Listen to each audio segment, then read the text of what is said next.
Muito boa tarde, Brasil. Conversar um bocadinho mais sobre política no programa de hoje. E a gente vai poder misturar um pouquinho também, né, de Brasília e de Brasil. Até porque a convidada de hoje, até pouco tempo, estava conosco aqui, fazendo parte da nossa Câmara Legislativa, que equivale à sua Assembleia Legislativa Estadual aí. E agora ela é deputada federal e tem cacife para isso. Ela é formada em administração de empresas, é graduanda em Direito, está fazendo o curso, vem de 2 mandatos distritais, é autora de nada mais, nada menos que 43 leis distritais, dentre as quais várias que beneficiam diretamente a mulher. Está em seu primeiro mandato como deputada federal e já é coordenadora da Frente Parlamentar em Defesa dos Direitos da Mulher. Estou recebendo Celina Leão. Obrigada, seja bem-vinda. Uma bom honra estar aqui te com você ver. de novo. Aliás, faz tempo, né, menininha? Pois é, faz um tempo, né? Faz um tempo bom aí já. Mas como é que você vai chegando assim na Câmara? É verdade que o número é reduzido de parlamentares mulheres. Mas já vai assumindo a Frente Parlamentar da Mulher, né? Eu acho que é um trabalho que eu já tinha prestado, né? Eu fui procuradora da mulher aqui na Câmara Distrital. Eu acho que esse trabalho que me deu condições para estar à frente aí da Frente Parlamentar dos Direitos da Mulher. Nós temos outros 2 institutos também dentro da casa, que é a Secretaria da Mulher e nós temos também a Procuradoria da Mulher. Então, o que não vai faltar é mulher trabalhando por mulheres aí também naquele parlamento. Eu acredito muito na força, porque nós temos agora a maior bancada, eu sempre brinco, que não é a bancada de nenhum partido, é a bancada das mulheres. Nós temos 77 mulheres lá. Cresceu, né, o número de mulheres. Com o advindo, pelo que a gente viu no passado. Exatamente, né? E o que ajudou muito, eu acredito, as mulheres, né, conseguirem esse aumento aí foi o fundo partidário, né? O testemunho de quase todas que conseguiu chegar e que teve apoio do fundo foi fundamental para a eleição delas. Eu estava vendo, por exemplo, o vídeo de quando você participou, foi chamado inclusive para participar da ONU, né? Foi de um evento da ONU. Um encontro exatamente sobre mulher. Sobre mulher. É um protocolo de intenções, a ONU convida vários países e eles depois fazem uma carta e assinam um protocolo. Né? Coloque as imagens aí, por favor, deixa aí, a gente fica conversando aqui, né? São imagens do encontro lá da ONU e tudo mais. Trouxe alguma coisa de, vamos dizer, de real? Não, o que acontece? Porque você traz experiências, né? Você escuta as presidentes de vários países que tiveram presentes também no encontro, muitas mulheres, e contando a experiência de cada uma delas, nós temos também um momento com várias parlamentares mulheres do mundo todo, e aí é engraçado porque tem países onde a prioridade número 1 é a água, e a mulher, né, fala sobre a água, então tem outros países que realmente alimentação, então é bem legal a troca de experiência, e você percebe que a mulher está em todos os temas, ela só não está, quando a gente fala, nós estamos falando de mulher, nós estamos falando de saúde, de educação, de empreendedorismo, né? Porque mulher... Economia, né? Química, física. É verdade. Então, a mulher, eu acho que ela passou dessa fase, não, nós vamos discutir só ações sociais, não, a mulher vai discutir tudo. Agora, Celina, por mais que a gente queira falar desses outros assuntos, o que prepondera realmente é a violência contra a mulher. Nossa, tá demais, Celso. Eu acredito que veio com o advindo da gente tipificar o feminicídio também. Né? Nós conseguimos tipificar o feminicídio, uma lei importantíssima, porque nós não sabíamos, nós não tínhamos dados reais de quantas mulheres que morriam pelo simples fato de ser mulher e assassinadas, né, pelos companheiros, aí a maioria delas pelos companheiros, e quantas mulheres que morriam normalmente de morte, né, aí fatídica mesmo. E com o advindo do crime do feminicídio, a gente está conseguindo tipificar isso. Agora, eu tenho um sentimento, parece que há uma revolta, né, assim, por parte de alguns homens, assim, que parecem que querem deter esse avanço tão importante que foi, né, tipificar crimes como esse e trazer aí os direitos da mulher à tona. Eu acho que foi na abertura da Frente Parlamentar, Parlamentar da Mulher, que parece que só tinha um deputado lá, né? Só tinha um. E ele era cego. É o único deputado cego que nós temos na Câmara Federal. E eu achei tão lindo, porque ele fez questão de ir lá. Ele foi lá e aí eu brinquei com ele. Eu falei, você enxerga muito mais do que vários homens que aqui estão. Porque ele era cego, fez questão de participar, levou uma palavra para várias mulheres, né? E assinou à frente, já está conosco. Então eu fico pensando, às vezes, né, a pessoa tem os olhos da alma, né? Muito mais do que os olhos humanos, né? Mas você consegue enxergar, por exemplo, diante de tanto machismo que ainda existe, e ele não está fora do parlamento? Não, ele tá dentro do parlamento, ele está fora do parlamento, o machismo, ele está em todos os lugares. Olha, nós tivemos uma declaração de um presidente de um partido que disse que o lugar de mulher não era na política, que política é muito dura para as mulheres. Então, assim, nós conseguimos avançar, né? Que é isso, outra coisa, exatamente, né? Entendeu? O lugar da mulher é onde que ela quiser estar. Eles não queriam também, teve um parlamentar aqui que estava querendo um projeto de lei para tirar o dinheiro, o fundo, né, os 30% que devem ser repassados para as candidatas. Inclusive a bancada feminina esteve com a ministra, né, Carmen Lúcia, e com a procuradora-geral da PGR, a Raquel Dodge. Eu tive nesses 2 encontros para fazer um agradecimento público daquele momento, onde o Judiciário votou favoravelmente as cotas. O parecer também do Ministério Público foi favorável. Aí você imagina, a gente conseguiu uma situação jurídica no Brasil, naquele momento era uma mulher à frente da PGR, uma mulher à frente, né, do Tribunal Superior Eleitoral, e tudo se conseguiu naquele momento. E aí, essa grande vitória, um deputado propôs, um senador propôs para... Foi um senador. Propôs para extinguir a cota, falando que nós não temos mulheres suficientes para serem candidatas. Eu não sei o que é pior, se foi o comentário dele, né, ou ele propôs o projeto, da justificativa. A bancada de Brasília é expressiva em termos de mulher, né? Aqui, proporcionalmente, nós temos uma das maiores bancadas de mulheres do Brasil. Nós temos 5 mulheres aqui. Tá você, tá a Érica. Eu, a Érica, a Flávia, a Paula, a Érica, a Flávia, a Paula e a Bia. Bia Kisses. Vocês são unidas? Somos, assim, pelo DF. Termina aquela história de bandeira ali para... Eu achei tão legal, as pessoas, né, brincam. Existe uma polarização, às vezes, do PT com o PSL, mas quando se fala em Brasília, as deputadas estão unidas. Na semana passada estava a Érica, a Bia, as duas são extremamente polarizadas, né? Mas quando foi para defender o DF, as duas se juntaram e fizeram defesas, cada uma tem a sua bandeira, tem que ser respeitada. Eu digo sempre aqui nos meus encontros, por exemplo, o meu profundo respeito pela deputada petista, né? Por quê? Porque ela não mente. Com certeza. Não, a bandeira dela é aquilo que ela defende lá na Câmara. É verdade. E quem vota nela, vota... A COCAI faz isso como ninguém. Quem vota nela é exatamente para que ela faça isso. Exatamente. Ela tem o público dela, né? Agora, qual é a tua bandeira, realmente? Olha, eu acho que eu sempre tive uma postura, assim, muito em defesa do cidadão, né? Eu consegui algumas vitórias para mim que, se eu tivesse o número de pessoas que se beneficiaram dessa lei minha, talvez eu tinha sido a deputada federal mais votada, né? A lei do parcelamento das multas é minha, né? Eu acho, assim, que o deputado, além dele trazer benefício para a população, ele tem que proteger o bolso do contribuinte. Quando eu estava na presidência da casa, eu não deixei ser aprovado o projeto de aumento de impostos, né? Eu briguei muito pelo cidadão. Eu acho que é essa postura que o povo espera da gente, né? A gente você tem que ter o bom senso. Como é que você vai aprovar? O que você vai deixar de aprovar? O que você vai fazer? E sempre, assim, com muito olho no bolso do contribuinte também. O povo não aguenta mais pagar imposto e não ter benefício daquilo que foi pago. Tira a mão do meu bolso, né? Tira a mão do meu bolso. É o que nós estamos brincando eu fiz toda hora. Eu fiz até um projeto de lei sobre os pardais, né? Para disciplinar um pouco melhor como são usados. Porque, se você for parar para pensar, o pardal inicialmente era pensado na questão da segurança. Hoje virou fábrica de multa, arrecadação. É só isso, porque ele está mal sinalizado, ele está escondido, para o cidadão não ver e ser multado e aquilo virar uma forma de arrecadação, né? Eu falo que é confisco, que isso não é um direito né, de... Mas não extingui-los, né? Não extingui-lo, mas assim, trabalhar com... Nós temos algumas provas, por exemplo, o Dória entrou, na época, como prefeito de São Paulo, tinha uma avenida lá em que havia reduzido a velocidade, né? E aí ele pegou e voltou atrás. Mas não deu outra, voltou a ser o que era antes.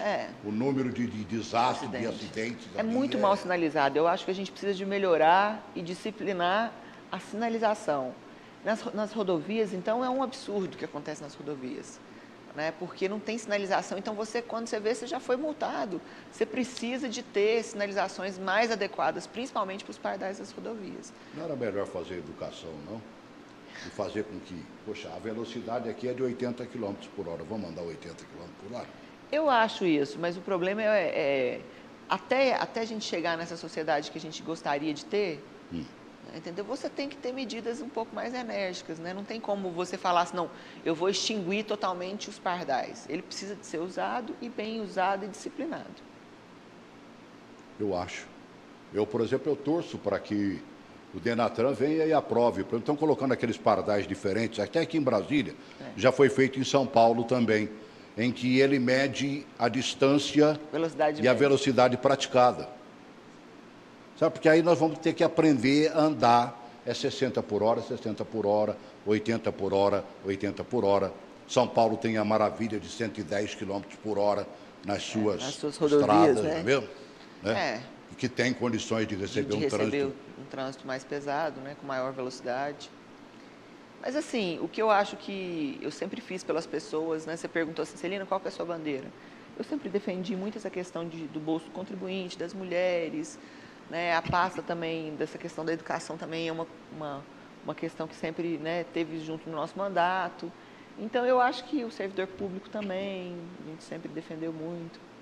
Vou lá um pouquinho agora para a reforma da Previdência. Vamos. Você deve estar prestando atenção. Claro.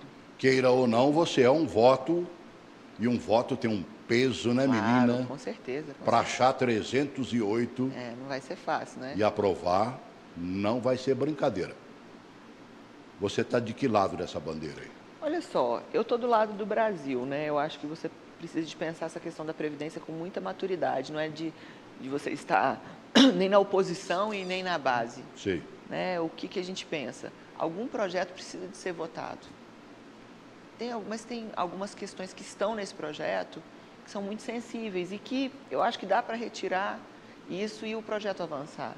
Essa questão de aposentadoria rural, querendo ou não, o homem do campo, aí se falaram, não, é por conta do número de fraudes que acontece. Ora, não é mais fácil extinguir as fraudes do que, né, tirar uma diferenciação da aposentadoria? Muito melhor do que ter que derrubar o barraco, né? Porque o homem do campo, ele trabalha debaixo do sol, é diferente demais, a pessoa se sacrifica muito mais. A questão também dos deficientes, né, da pessoa com deficiência também, que foi mexido.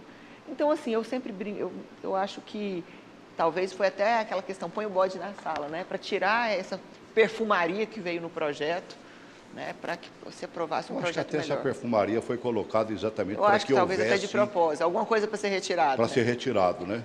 Senão não teria graça e a briga não seria boa, como está sendo até agora. Exatamente. Eu tenho falado também de uma regra de transição, justamente para aquelas pessoas que estão próximas a se aposentar, naquela expectativa, aquela 1 ano, 2 anos. Então, a gente quer discutir isso também, sabe?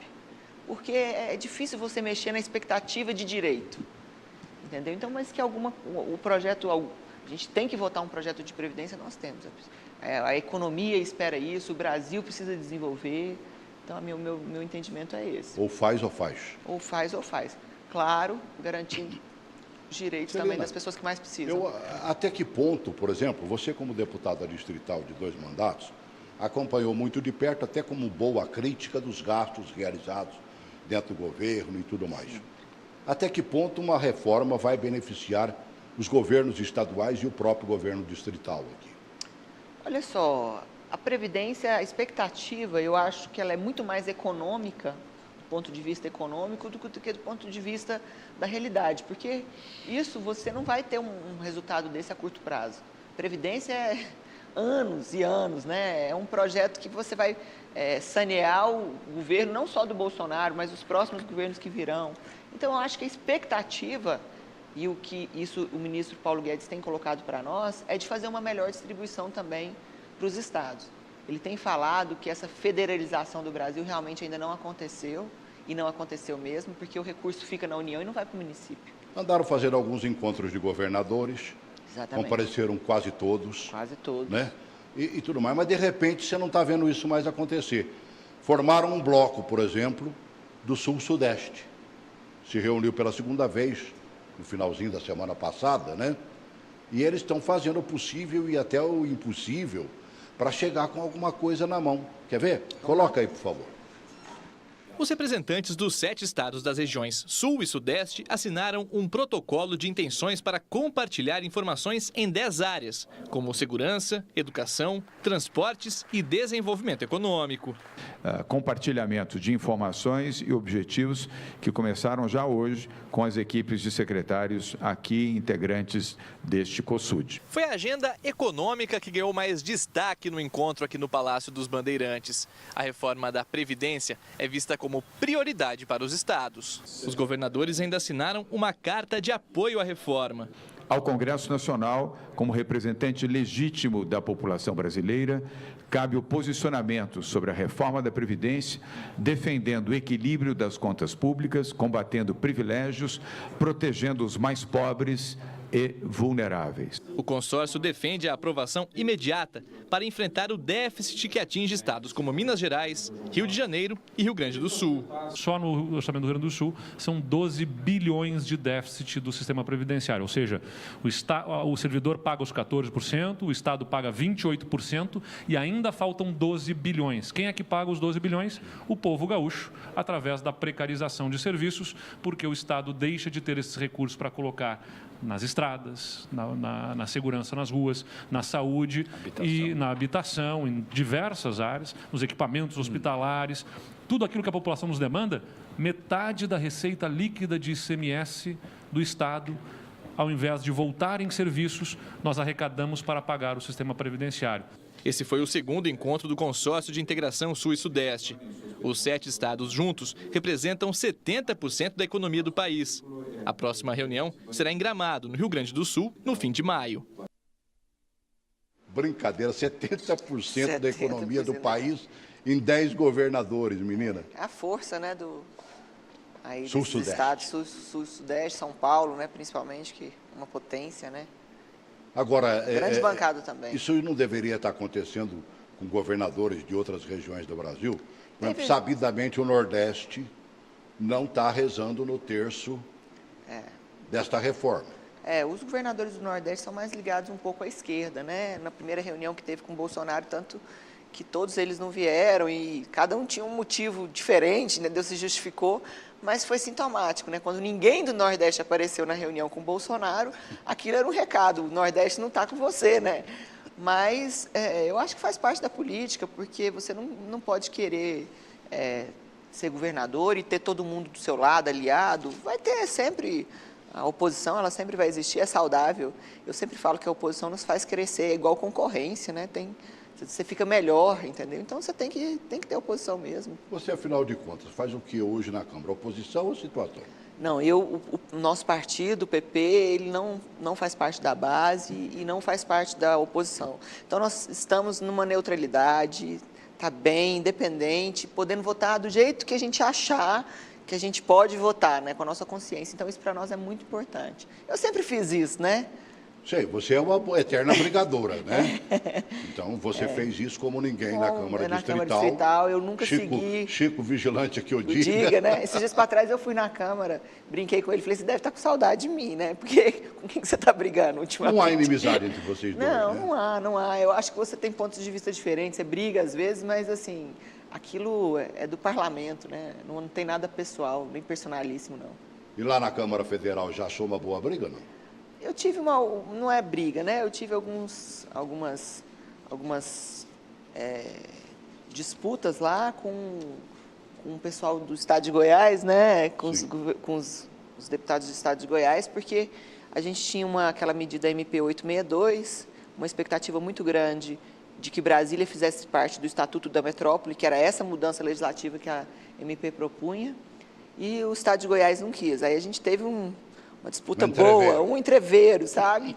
Mas faz parte. Tanto que a gente não conseguiu aprovar realmente a medida, a gente até tinha os votos para aprovar, mas se não há concordância com o Estado de Goiás, para que a gente vai levar isso para o plenário, para chegar lá, ter uma segunda disputa no plenário? E se o governador de Goiás não quer fazer, não adianta, né? Teria que passar pela Assembleia. Ele já deixou isso textualmente bem claro, que ele não gostaria. É a questão da criação da região metropolitana? Goiás não está querendo? Goiás não quer.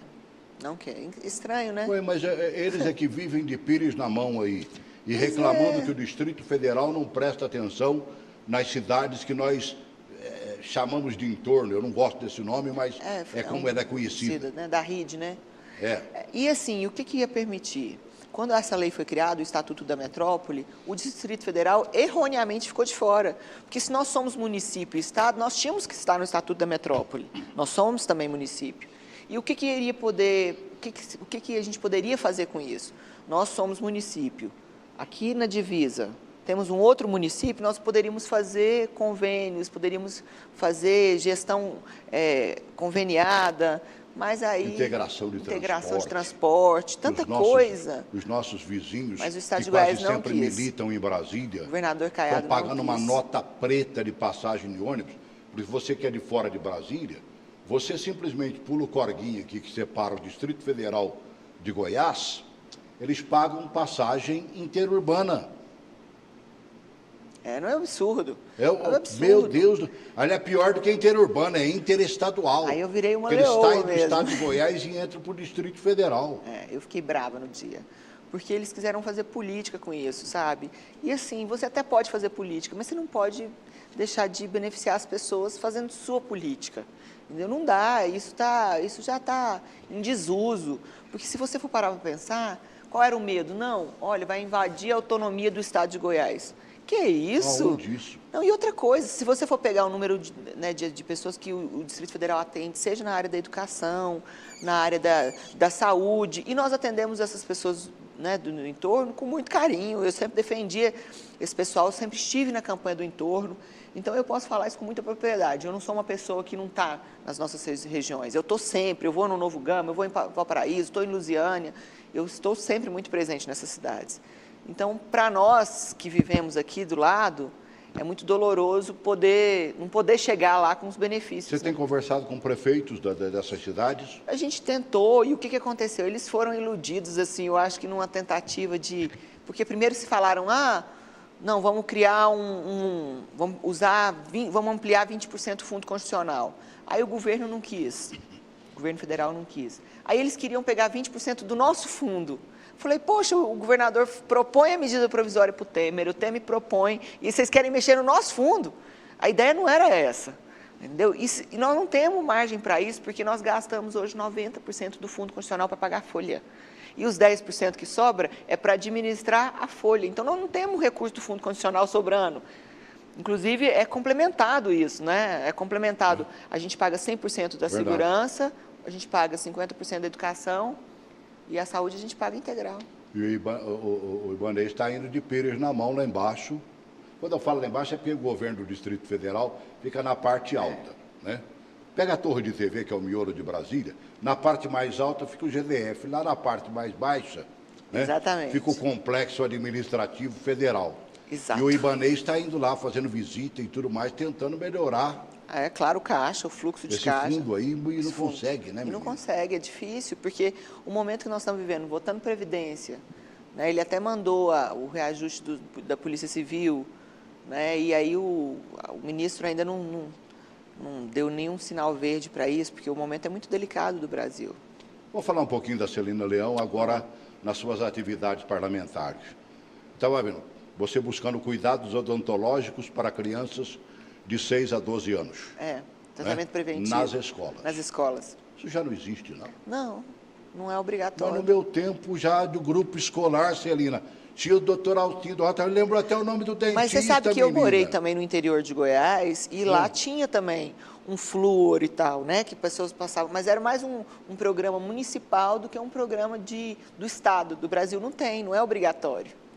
Não é obrigatório. E o que a gente está falando? É até uma forma para você cuidar antes de ter o problema, né? Aí quando está a queda dos dentes, que são normais. A criança aprender a fazer escovação. E vem a dentição efetiva. Usar aparelho ortodôntico. Muitas crianças têm o dentinho torto, sofrem bullying. E o nosso projeto está prevendo isso.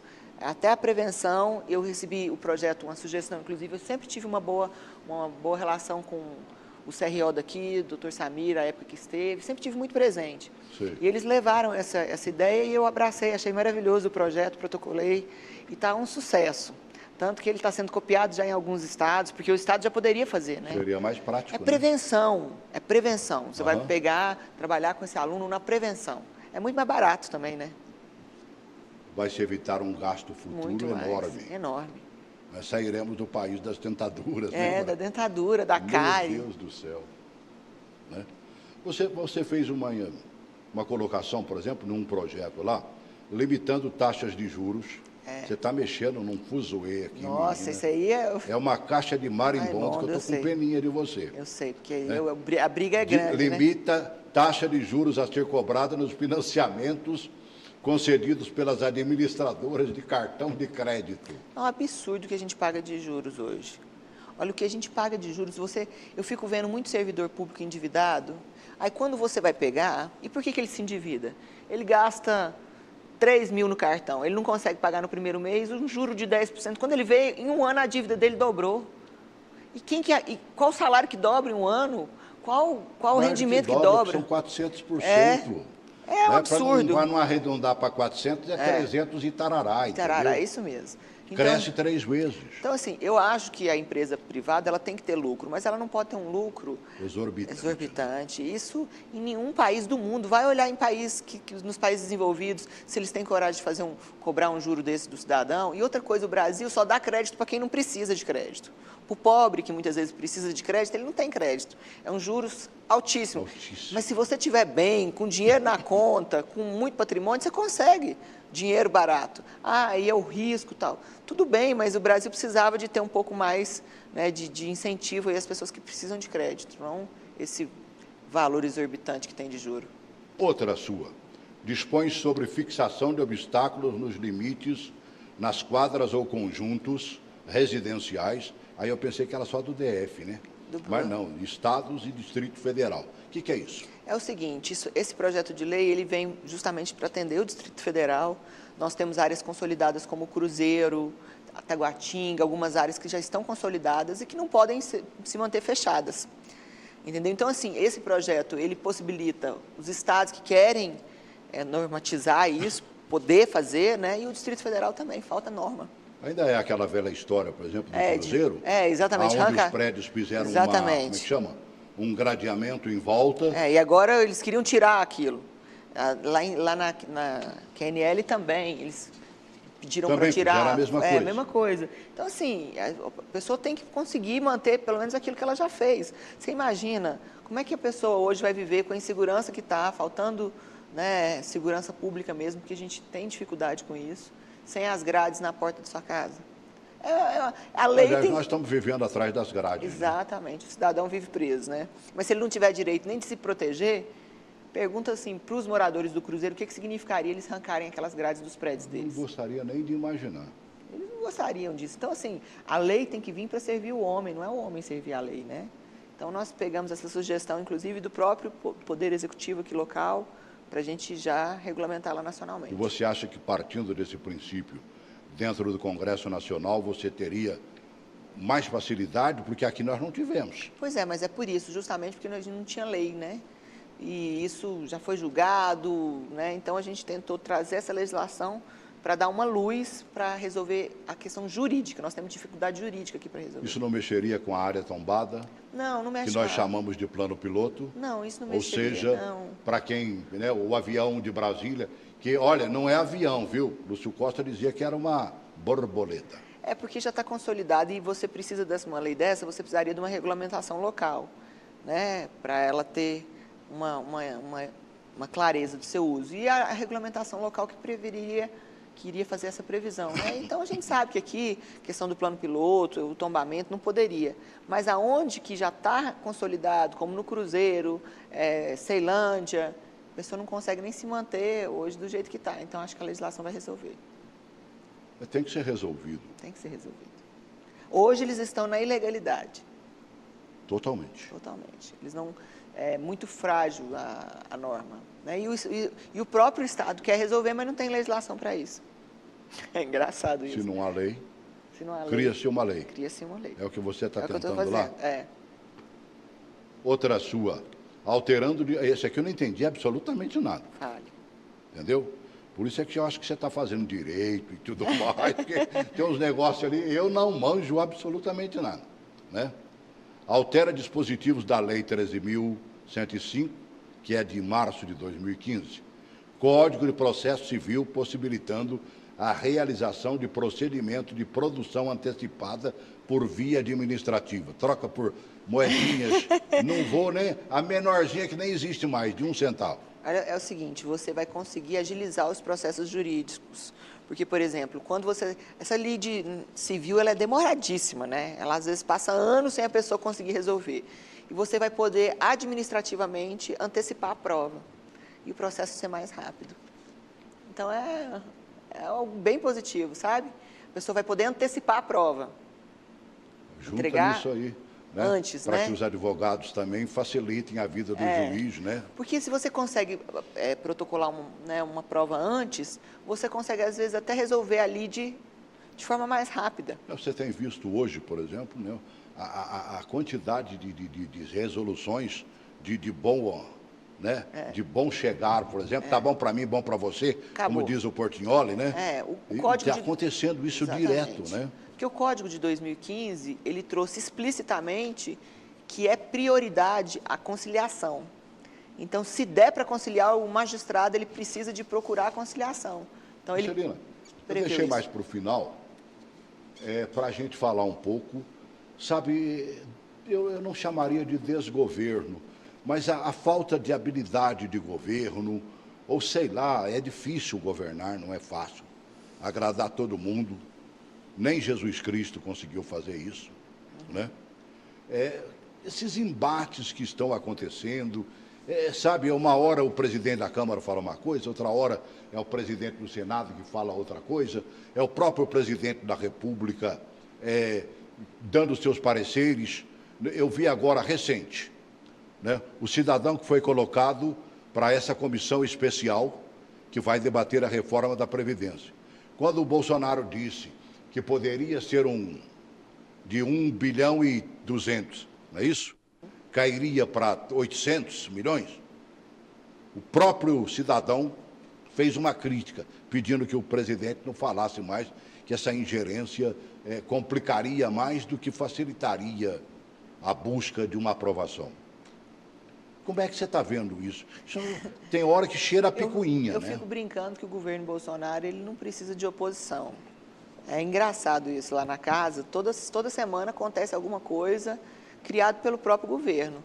Então, assim, é muito triste, porque a gente gostaria que não tivéssemos, né, tantas polêmicas, porque isso dificulta o nosso dia a dia, é chato, você fica a tarde inteira debatendo sobre uma frase, uma colocação, às vezes, mal feita. Então, assim, eu acho que o presidente precisava de entender que, primeiro, acabou a eleição. Acabou a eleição, ele tem que... As provocadas que ele faz, às vezes, assim, ele não precisa, né, de fazer isso. Ele é o chefe de um Estado agora, da nossa nação, né? Precisava de ter uma conversa familiar ali para controlar também os filhos, porque também, né? O que os filhos falam, mas ele é livre. Não, é o filho do presidente, tem que entender que ele é o filho do presidente. E o que ele fala tem impacto, sim, entendeu? E é ruim para o presidente, entendeu? Então, isso... dificulta o dia a dia, o filho brigar com o vice-presidente da República. Então, assim, esse tipo de coisa eu acho que o Brasil não quer. O Brasil quer, efetivamente, as coisas caminhando. Até quando joga um balde d'água para tentar apagar o incêndio, você provoca mais ainda, né? Eu estava vendo, por exemplo, o Rodrigo Maia teria dito, né? De que, por exemplo, atrás daquelas colocações do Carlos Bolsonaro estaria o próprio presidente da República. Eu não sei se ele falou isso, o próprio Bolsonaro disse que não acreditava. Entrevistaram o Lula lá embaixo, e o Lula disse que a gente está sendo governado por um bando de maluco, né? E o próprio presidente da República, numa visita que fez a uma residência ali, né, e tudo mais, foi na Estrutural, né? Ele falou sobre os dois assuntos. Vamos ouvir? Vamos ouvir. Vai lá, coloca, por favor. Após visita a uma família de moradores na periferia de Brasília, Bolsonaro disse não acreditar que o presidente da Câmara, Rodrigo Maia, tenha afirmado que o presidente está por trás dos ataques feitos pelos filhos dele via Twitter a Maia e a outras autoridades. Tenho certeza que isso é um fake. Eu gosto do Rodrigo Maia, ele tem respeito por mim, eu tenho por ele. Mandei uma mensagem via Onix para ele, que ontem à noite, dizendo que o que nós dois juntos podemos fazer não tem preço. E 208 milhões de pessoas precisam de mim e dele e grande parte de vocês. Então, o Rodrigo Maia é uma pessoa importantíssima para o futuro de 208 milhões de pessoas. Eu espero brevemente poder conversar com ele. Bolsonaro também foi perguntado sobre o que acha da entrevista em que o ex-presidente Lula afirmou que o atual governo é composto por um bando de malucos. Bem, pelo menos não é um bando de cachaceiro, né? Olha, eu acho que o Lula, primeiro deveria falar. Ele falou besteira. Maluco, quem era o time dele? Grande parte está preso, está sendo processado. Tinha um plano de poder, onde nos finalmente roubaria a nossa liberdade, tá ok? Eu acho que é um equívoco, um erro da justiça ter dado o direito a dar uma entrevista. O presidiário tem que cumprir a sua pena e não dar alteração. Você está vivendo no ambiente da Câmara, né? Deve ter também uma andada ali pelo Senado. Sempre estamos. Qual é o burburinho entre os parlamentares, hein? Dessas coisitas mais aí. A articulação do governo é muito ruim. A conversa, né, com os deputados é muito ruim. Por exemplo, você vai convocar um ministro, não tem ninguém lá para falar, não, vou dar um telefonema para o ministro, né, fazer um convite, entendeu? Então, assim... Você tem que convocar. Você tem que acabar convocar porque não tem resposta. Seria muito mais simpático se você fizesse um convite, entendeu? Porque às vezes você não tem resposta. Então, assim, o que a gente coloca, as pessoas falam assim, mas quando vocês reclamam, vocês querem o que? Espaço no governo? Não, é que a gente quer respeito, entendeu? A gente quer que seja respeitado, né? Para você ter noção, a gente estava votando essa medida 862, eu precisava de falar com alguém do governo para a gente tentar fazer um encaminhamento, não conseguimos falar com ninguém no dia. Então, é muito ruim isso, sabe? Assim, a articulação do governo deixa muito a desejar. Mas ele não tem uma liderança dentro da Câmara e do Senado? Está muito ruim. É muito ruim, não funciona. Muito ruim. Eu acho que eles precisavam de... Eles têm muitos deputados novos, né, que não entendem muito de articulação política, estão aprendendo agora. Tem muita gente boa lá, muita gente preparada, mas que não tem experiência necessária, entendeu? Você precisa de estar muito atento a tudo que está acontecendo na Câmara para você tentar dar uma resposta. Até pelas informações que nós tínhamos em outros governos, acaba pesando sobre vocês como se vocês estivessem fazendo o jogo duro, que você acabou de citar aí agora, né? Para poder ter melhores benefícios, ou seja, ser melhor atendido. Essa questão, por exemplo, do Bolsonaro falar em 40 milhões das verbas de vocês, destinações e tudo mais, isso ajuda? Olha, isso é tão negativo porque a conversa sai toda atravessada, né? O que aconteceu? A impressão é que ele está comprando. Não, e outro foi pior, porque aí a oposição atacou os deputados da CCJ que votaram no projeto, falando que eles tinham recebido em dinheiro, deu até uma briga no plenário de 2 deputados. Ora, eu acredito que o Bolsonaro pode até não ser o maior articulador do planeta, mas ladrão ele não é. Então, assim, ele jamais teria que comprar isso, não seria a prática do governo Bolsonaro, comprar parlamentares. Ele não tem aquela famosa caixa 2. Ele não tem isso. Então, que outros fizeram através de mensalão, de um monte de coisa, entendeu? Então, é uma acusação injusta. Só que se aquela fofoca contada muitas vezes, o deputado que votou na CCJ, ele vai ficar sobre esse limbo de que ganhou dinheiro para votar um projeto da Previdência, ganhou dinheiro de quem? Eu acredito que o Bolsonaro seria a última pessoa que teria coragem de fazer uma proposta dessa para algum deputado. Eu nem sou membro da CCJ, mas faço essa defesa dos deputados que votaram favoravelmente. Entendeu? Por quê? Votaram porque acreditam que o Brasil precisa de ser votado alguma coisa. Mas é esse tipo de debate que a gente fica lá, muitas vezes, né, ouvindo a oposição, porque sai uma conversa mal atravessada, entendeu? E é muito triste para o Brasil, né? Muito ruim para nós. Então, aí fica aquela briga, e 2 deputados quase foram literalmente aos tapas. E acaba tirando toda a harmonia que né? deveria existir entre os 3 poderes, né? E que poderia facilitar até a ação governamental para a reforma da Previdência. Com certeza. Eu acho assim que ele precisava dar uma melhorada na articulação política e aí o Brasil vai caminhar. Mas, de qualquer forma, eu acho que a Câmara já entendeu que precisa de ser votado, tanto que votou, né? Você que está tentando mergulhar nesta área do direito, né? Está tentando não, você já está no 4º, né? 4º ano já. 4º ano já, está faltando quase nada. Você já está estagiando como Menino, já estou estagiando, você acredita? Das 8 da noite eu sou obrigada a fazer estágio obrigatório, né? Até 11 horas a gente fica lá no estágio lá do CEUB, né? Onde eu faço faculdade. Do próprio CEUB, né? Porque ele tem aquela... Centro de... Funciona, que é uma beleza, o centro acadêmico lá nosso, funciona. Eu fico lá. Né? Maravilha, maravilha. Né? O povo se beneficia muitíssimo desse trabalho do CEUB. Eu sou do tempo do CEUB. Né? E a gente aprende Vocês ficam muito, lá à disposição, né? Com uma coordenação jurídica. E aí presta assistência jurídica à população, às pessoas, principalmente de poder aquisitivo menor. Muito legal, eles fazem um trabalho social muito lindo. Isso é muito importante. Mas vamos pegar um pouquinho dessa área aí. Eu deixei... Vamos primeiro do Moro, né, que você está militando nessa área de direito. O projeto do Moro vai ficar, como diz o outro, no banho-maria lá ou não, o projeto do Moro vai andar.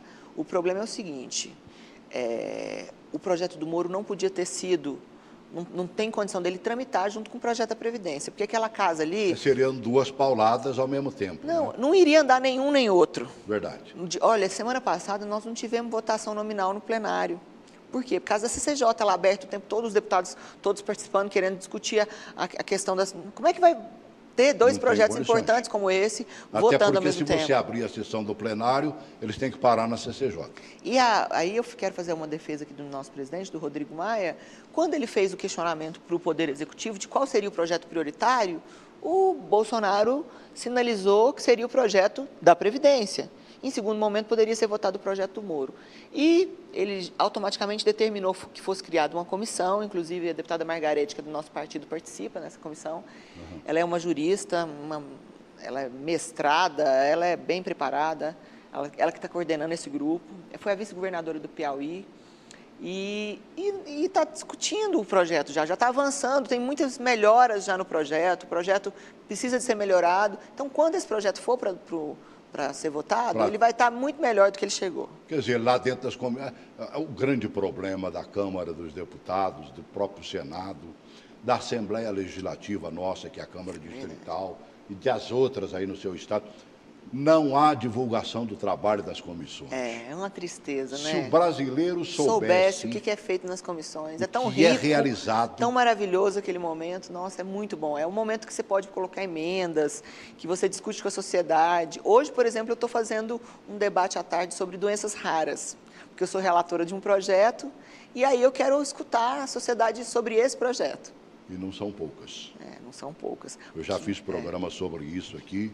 Nossa, e fiquei boquiaberto de ver a quantidade de doenças raras que atingem um menor número, mas existem e quase sempre são complicadas. E é um drama bem... Nossa. Grande iniciativa essa, viu? Maravilha. Deixei para o finalzinho do finalzinho. Pelo menos para ver se você acha uma abertura lá e leve a discussão isso na Câmara. O MEC está abriu, aliás, agora na segunda-feira, prazo para renegociação de dívidas do FIES. Vamos ver, é uma reportagem da Luciana Verdolin. Coloca aí, por favor.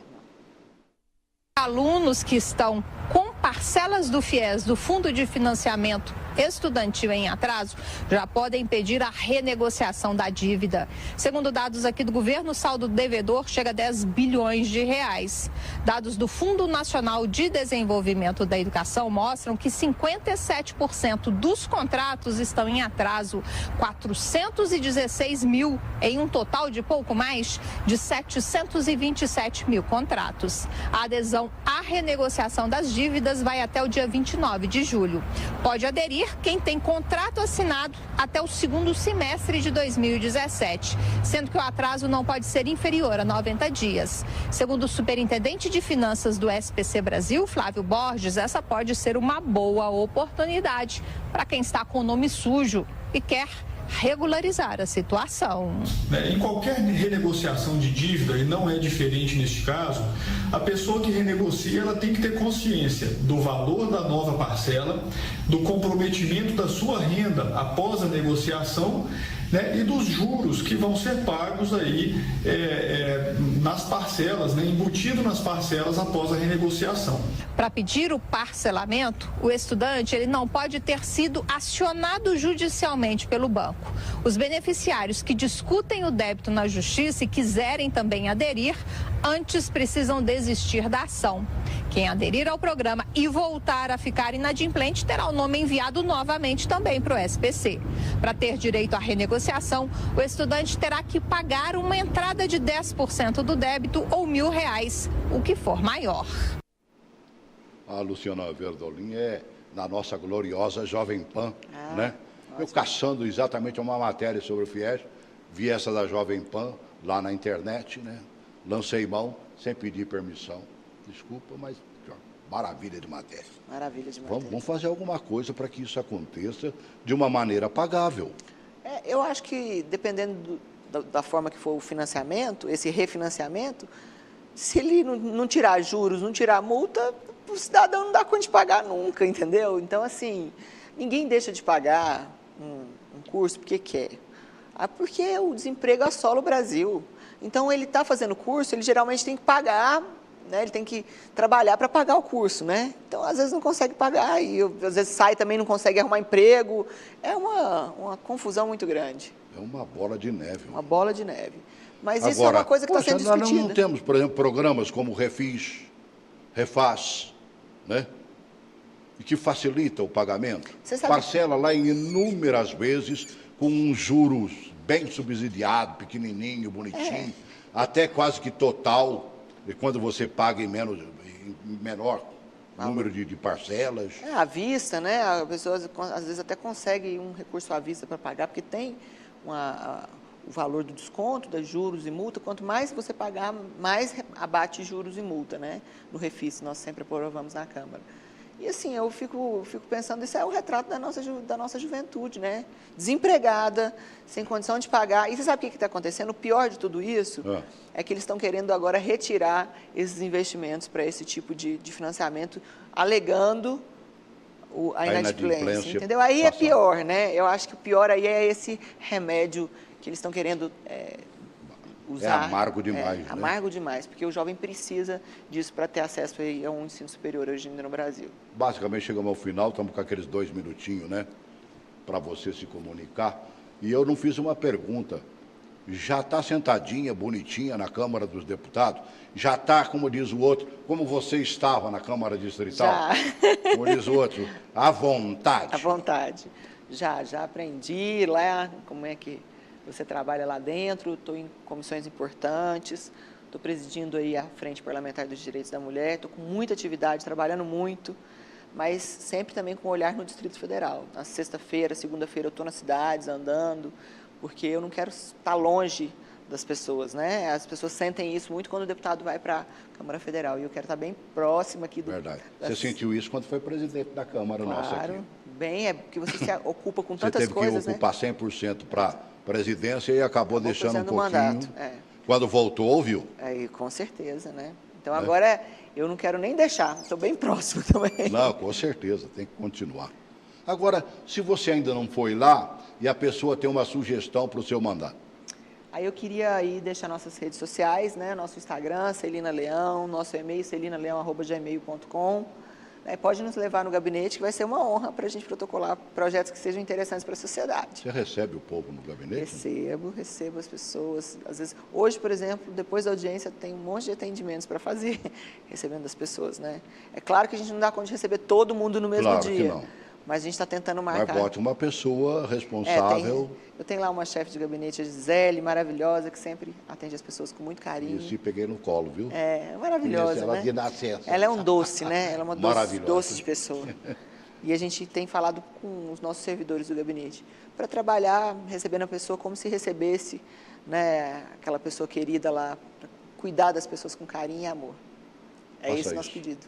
Brigue por nós. Com certeza, pode contar comigo. Mas briga mesmo, não mas fica nessa maciota, eu brigo. Porque você gosta de uma briga. No dia desse negócio do Fundo Constitucional, a gente estava na iminência de perder 20% do nosso Fundo Constitucional. Você imaginou o que significaria? Virei um leão. É a leoa.